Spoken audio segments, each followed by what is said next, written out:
آگے سے تاجر نے جواب دیا کون سی خبر کیسی خبر، خبریں تو بہت زیادہ ہوتی ہیں، تو کون سی خبر کی بات کرتا ہے؟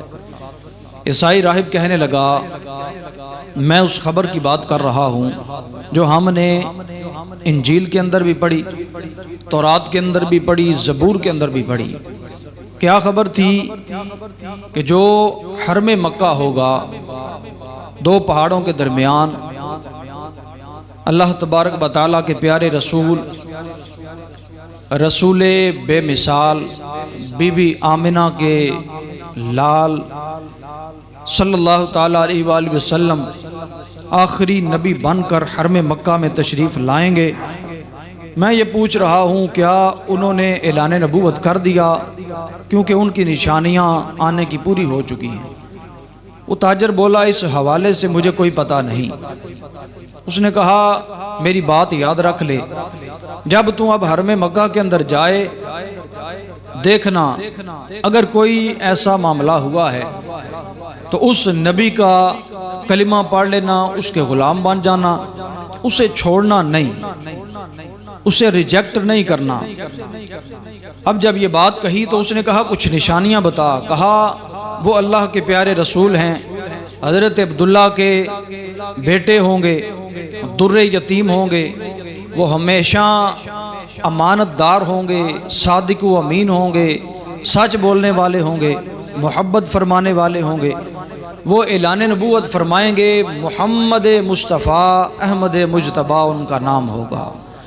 تو اس لیے اے تاجر جب ان کو پائے تو کبھی ان کو نہ چھوڑنا، آخری دم تک ان کا ساتھ دینا۔ یہ بات سن کر حرم مکہ کے اندر وہ تاجر آ گیا، آ کر سیدھا اس نے حضرت ابوبکر صدیق رضی اللہ تعالیٰ عنہ سے بات کی۔ جب حضرت ابوبکر صدیق کی آپ کے قریش کا، آپ کے قبیلے کا شخص تھا، تاجر تھا، چونکہ حضرت ابوبکر صدیق بھی تاجر تھے تو تاجروں کی ویسے ہی آپس میں کافی ڈسکس ہوتی ہے، بات چیت ہوتی ہے۔ جب وہ آیا، آ کر حضرت ابوبکر صدیق سے عرض کیا حضور میں یہ بات سن کر آیا ہوں وہاں سے، اب مجھے بتائیے کہ کیا یہاں پر کوئی نئی بات ہوئی ہے، کسی نے یہاں پر اظہار نبوت کا اعلان کیا ہے، نبوت کا اعلان کیا ہے؟ حضرت ابوبکر صدیق رضی اللہ تعالیٰ عنہ نے فرمایا بے شک آمنہ کے لال حضرت عبداللہ رضی اللہ تعالیٰ عنہ کے پیارے بیٹے حضرت محمد مصطفیٰ احمد مجتبیٰ نے نبوت کا اعلان فرما دیا ہے، تو اب میں نے بھی ان کا کلمہ پڑھ لیا، میں بھی ان کا غلام بن گیا۔ اے اللہ کے بندے تو بھی انہی کا غلام بن جا۔ اس شخصیت نے حضرت ابوبکر صدیق کے ہاتھ پر کلمہ مصطفیٰ پڑھا اور میرے محمد مصطفیٰ کے غلام بن گئے۔ اب اس شخصیت کا نام، اچھا پھر کیا ہوا کہ ان دونوں شخصیات کو اس قریش کا ایک قبیلے کا سردار تھا جس کا نام خویلد تھا، اس نے ان دونوں ہستیوں کو پکڑا، پتہ چل گیا کہ یہ اللہ کو ماننے والے بن گئے، پکڑ کر رسی سے باندھ دیا، رسی سے باندھ کر ان کو پھر سزائیں دینا شروع کی۔ جو وہ قریش کا تاجر تھا اس تاجر کے بھائی کو اس پر مسلط کیا گیا، عثمان بن عبید اللہ اس کا نام تھا، اسے کہا گیا کہ اس کو سزا تو دے گا، رسی سے باندھ جو مرضی کر۔ اب بار بار کہا گیا کہ یہ دین چھوڑ، اپنے آباء و اجداد کا دین نہ چھوڑ، یہ جو نیا دین اختیار کر بیٹھا ہے اس کو چھوڑ دے، یہ محمد مصطفیٰ کا کلمہ چھوڑ دے، یہ ہمارے سامنے پیدا ہوئے، ہمارے سامنے پلے بڑھے، یہ کہیں نہیں گئے، ان کو نبوت کیسے مل سکتی ہے؟ تو یہ نبوت ویسے ہی بنی اسرائیل کے اندر چلی آ رہی ہے، یہ ابراہیم علیہ السلام کی اولاد میں نہیں آئے گی، لیکن حضرت ابوبکر صدیق اور آپ کے اس رفیق نے کلمہ پڑھنا نہ چھوڑا۔ وہ گویا کہ کیا کہہ رہے ہوں، کیا یہ شاعر اس بات کو یوں بیان کرتا ہے، نماز اچھی، روزہ اچھا، حج اچھا، زکوٰۃ اچھی، مگر باوجود اس کے میں مسلمان ہو نہیں سکتا، نہ جب تک کٹ مروں خواجہ بطحا کی عزت پر، خدا شاہد ہے کامل میرا ایمان ہو نہیں سکتا۔ آپ نے فرمایا نہیں یہ نہیں ہو سکتا، ہم اپنے نبی کو چھوڑ دیں کبھی نہیں ہو سکتا، کٹ تو سکتے ہیں، مر سکتے ہیں۔ اس خوش نصیب تاجر کا نام، وہ تاجر وہ ہے جسے حضور نے اپنے عشرہ مبشرہ کے اندر بھی شامل فرمایا ہوا ہے،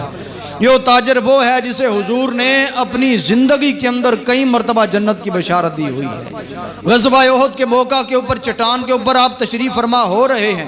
2 زیریں پہنی ہیں، اوپر چڑھا نہیں جا رہا، مشکل ہوا، اس اللہ کے بندے کو نیچے بٹھا کر اس کے کندھوں پر پاؤں رکھ کے اوپر چڑھے، ساتھ ساتھ آپ ارشاد فرما رہے ہیں اللہ تبارک و تعالیٰ کے حکم سے رب نے اے میرے پیارے صحابی تجھ پر جنت کو واجب فرما دیا ہے۔ یہ وہ شخصیت ہیں جنہیں حضرت عمر فاروق نے امیر المومنین چننے کے لیے 6 رکنی جو شورا کا رکن بنایا گیا ان میں سے ایک رکن آپ کو بھی بنایا گیا۔ حضرت اسی اللہ کے نیک بندے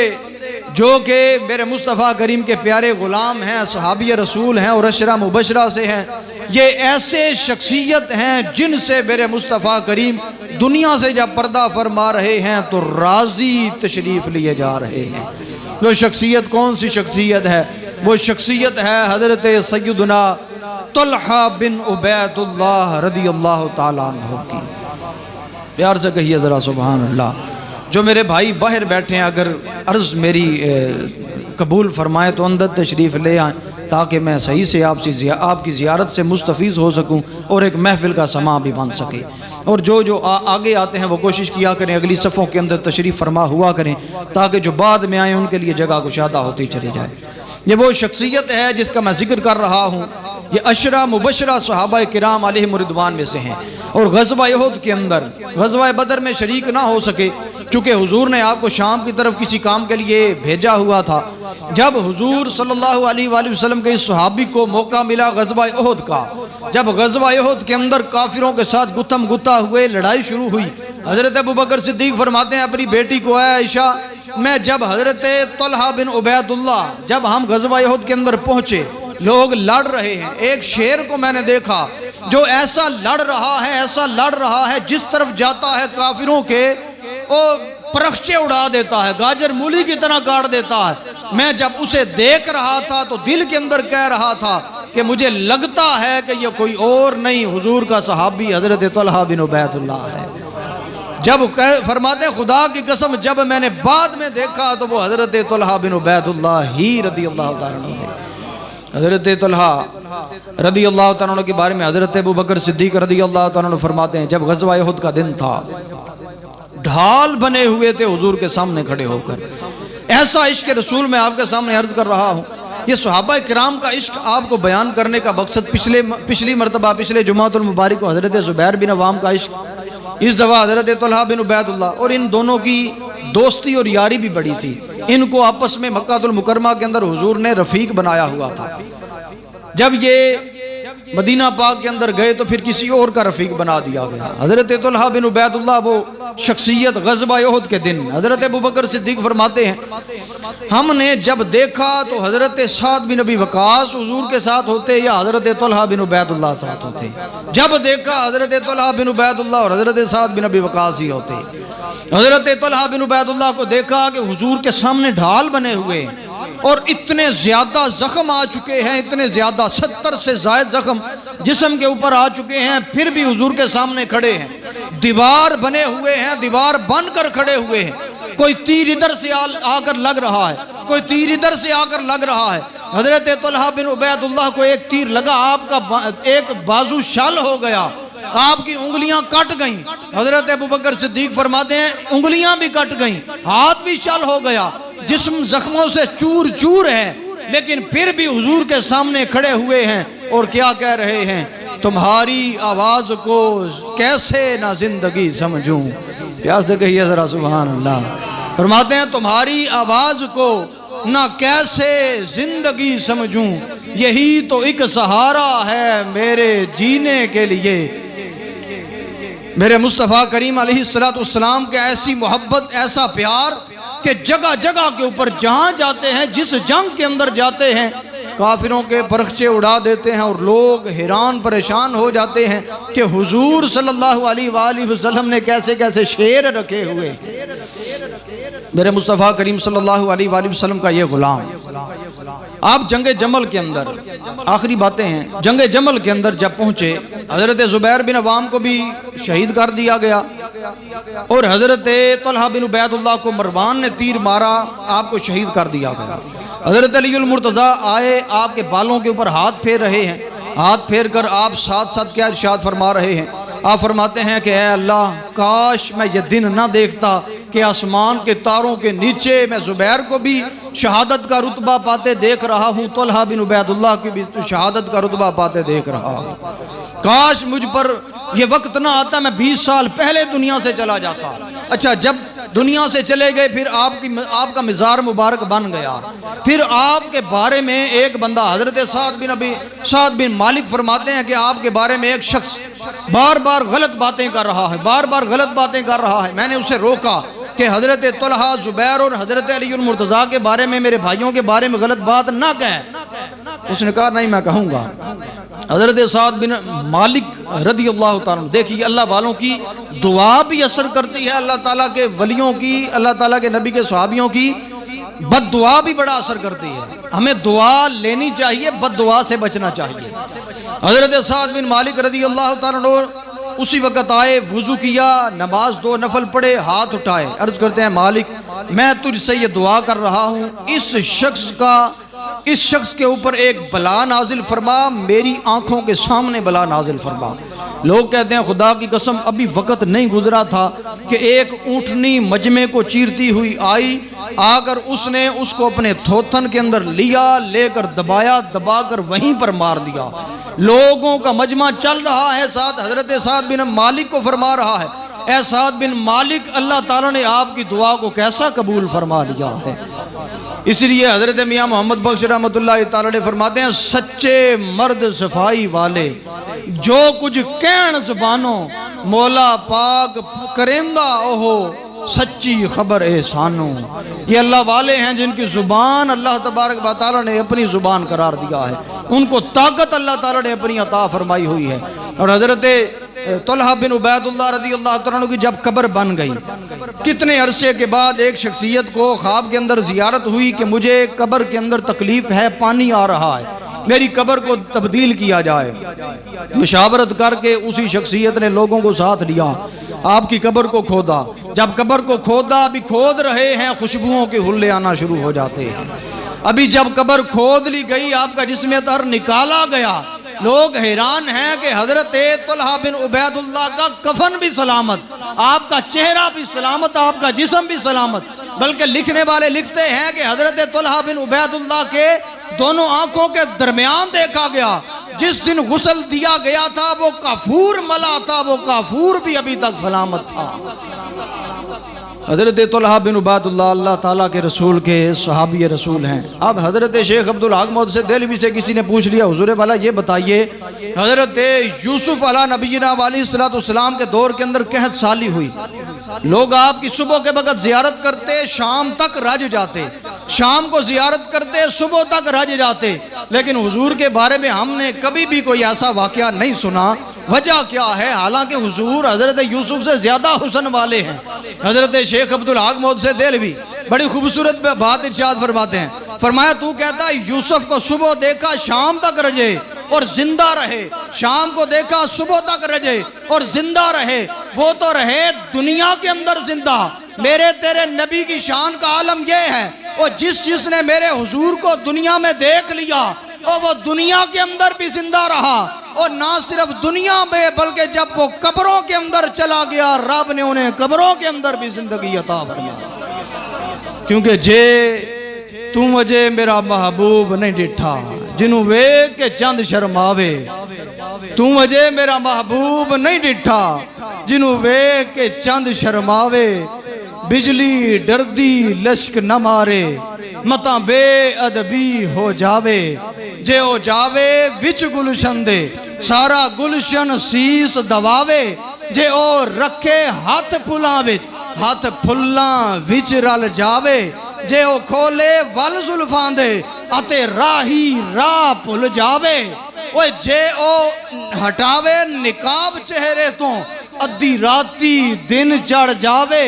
جے او جاوے سیر کرن لئی اے دھرتی لفدی جاوے، آزم ایڈا سونا ماہی سانو ہور کدرے نظر نہ۔ آخر میں شرعی مسئلہ عرض کر رہا ہوں جناب، ایک ہمارے بھائی نے میسج کیا تھا کہ یہ مسئلہ آپ ضرور بتائیے گا سنت فجر کے حوالے سے، کہ لوگ سنت فجر کی نماز کے فرض کھڑے ہوتے ہیں، آ کر وہ اپنا فرض چھوڑ کر سنتیں پڑھنا شروع کر دیتے ہیں۔ تو اس حوالے سے انہوں نے کہا جناب دیکھیے حضور کی حدیث پاک بھی ہے بخاری کے اندر یا مسلم یا کسی اور کتاب کا حوالہ دیا کہ حضور نے فرمایا کہ جب فرض نماز ہو رہی ہو کوئی بھی نفل نماز ادا نہیں کرنی چاہیے۔ نفل نماز کا حکم ہے، یاد رکھیے یہ جو سنتیں فجر ہیں یہ اتنے زیادہ اس کے فضائل آئے ہیں کہ اس کو اجماع امت ہے، اجماع علماء ہے، جامع ترمذی کے اندر بھی یہ بات موجود ہے کہ یہ جو سنت فجر ہیں اب یہ واجب کا رتبہ پا گئی ہیں، اب یہ نوافل کے اندر نہ رہیں۔ اب ان کا کیا ہے؟ بہار شریعت کے اندر بھی اس کا حکم اور عالمگیری کے اندر بھی یہ حکم ہے کہ جب اگر آپ آئیں نماز، ہاں اگر لیٹ ہو گئے، ویسے کوشش یہ کرنی چاہیے کہ اول وقت کے اندر پڑھیں، نماز اذان فجر ہو جائے اس کے بعد سنت فجر پڑھ لیں۔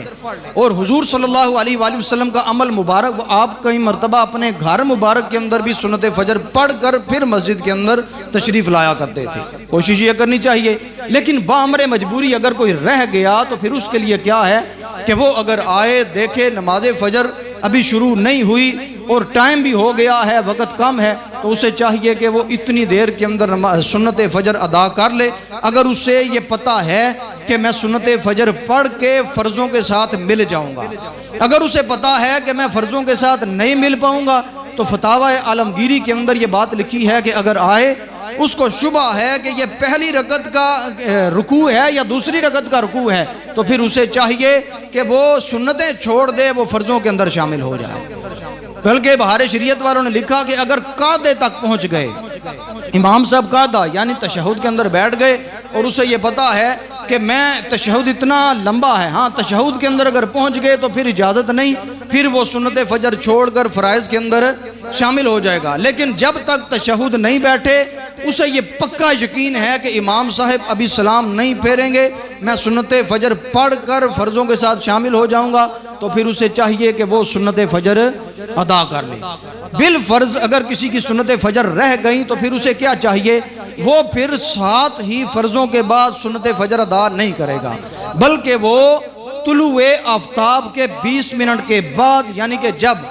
زوال کا وقت ختم ہو جاتا ہے اس وقت جا کر اگر ادا کرنا چاہے تو وہ ادا کر سکتا ہے، وہ سنت فجر فرضوں کی نماز کے بعد ادا نہیں کرے گا۔ اس حوالے سے حدیث پاک آپ کے سامنے رکھ دیتا ہوں، بہار شریعت کے اندر بھی حدیث پاک ہے اور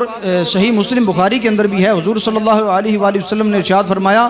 حضرت عائشہ صدیقہ فرماتی ہیں کہ حضور جتنی ان کی محافظت فرماتے تھے کسی نفل نماز کی اتنی محافظت نہ فرماتے تھے۔ اسی طرح ایک اور حدیث پاک ہے، رسول اکرم صلی اللہ علیہ وآلہ وسلم نے فرمایا کہ جس نے صبح کی سنتیں نہ پڑھی ہوں تو وہ طلوع آفتاب کے بعد جا کر پڑھے گا۔ اسی طرح دوسرا سوال انہوں نے یہ کیا تھا کہ جو ہم لوگ فرضوں کے بعد ذکر اللہ کرتے ہیں بلند آواز سے، جہری حوالے سے ہم جب ذکر اللہ کرتے ہیں تو وہ پڑھنا جائز ہے یا ناجائز ہے؟ حالانکہ دعوت اسلامی کے مدنی مراکز کے اندر یہ نہیں پڑھا جاتا، تو اس حوالے سے یہ بتائیے۔ حضرت ابن عباس رضی اللہ تعالیٰ عنہ کی روایت ہے اور اس بات کو، اس حدیث پاک کو امام مسلم نے بھی روایت فرمایا ہے اور مشکات پاک کے اندر بھی اس حدیث پاک کو نقل کیا گیا۔ حضرت ابن عباس ابھی چھوٹے تھے، جماعت آپ پر واجب نہیں تھی، اپنے گھر کے اندر ہوتے آپ فرماتے ہیں کہ میں گھر کے اندر ہوتا، مجھے حضور صلی اللہ علیہ وآلہ وسلم کی جماعت کے بعد بلند آواز سے تکبیر یا کلمہ شریف پڑھنے سے پتہ چل جاتا کہ اب جماعت مکمل ہو چکی ہے، جس کی وجہ سے الحمدللہ اہل سنت کی اکثر مساجد کے اندر کلمہ شریف نماز کے فوراً بعد پڑھا جاتا ہے۔ اس کے اندر یاد رکھیے جس جگہ رائج ہے تو وہاں پڑھنا چاہیے، لیکن اگر کہیں مرتبہ کہیں مساجد کے اندر رائج نہیں ہوتا تو اگر کوئی نہیں پڑھتا تو اس کے اوپر کوئی حکم کفر یا حکم گستاخی نہیں ہوتا۔ اس کے اندر کوئی سختی نہیں ہے کہ اگر کوئی بندہ نہیں پڑھے گا تو وہ گستاخ ہے یا وہ فلاں ہے، اور اس کے اندر کوئی مطلب کہ یہ بھی نہیں کہنا چاہیے کہ جو پڑھتے ہیں ان کو بندہ گمراہ کہنا شروع کر دے یا بدعتی کہنا شروع کر دے، اس طرح نہیں، بلکہ اس کے اندر اور یاد رکھیے اس حدیث کو ناسخ کرنے والی حدیث بھی کوئی نہیں آئی، یعنی یہ بھی کسی نے نہیں روایت کیا کہ اس کے مقابلے کے اندر وہ بھی حدیث ہے جی حضور نے نہیں پڑھا تھا، یعنی کہ یہ متفقہ فیصلہ ہے کہ حضور نے اپنی فرائض نماز کے بعد تکبیر بھی کہی ہے اور کلمہ شریف بھی پڑھا ہے۔ تو اس سنت کو عمل کرتے ہوئے اتنی آواز کے اندر کلمہ شریف پڑھنا چاہیے، نہ زیادہ بلند ہو نہ زیادہ آہستہ ہو کہ کسی نمازی کو تکلیف بھی نہ ہو، کسی نیند والے کے نیند کے اندر خلل بھی نہ آئے، کسی بیمار کی بیماری کے اندر اضافہ بھی نہ ہو۔ اس صورت میں پڑھیں گے تو انشاءاللہ اللہ تعالیٰ اجر عظیم عطا فرمائے گا۔ اللہ تعالیٰ ہم سب کو عمل کی توفیق عطا فرمائے۔ وما علینا الا البلاغ۔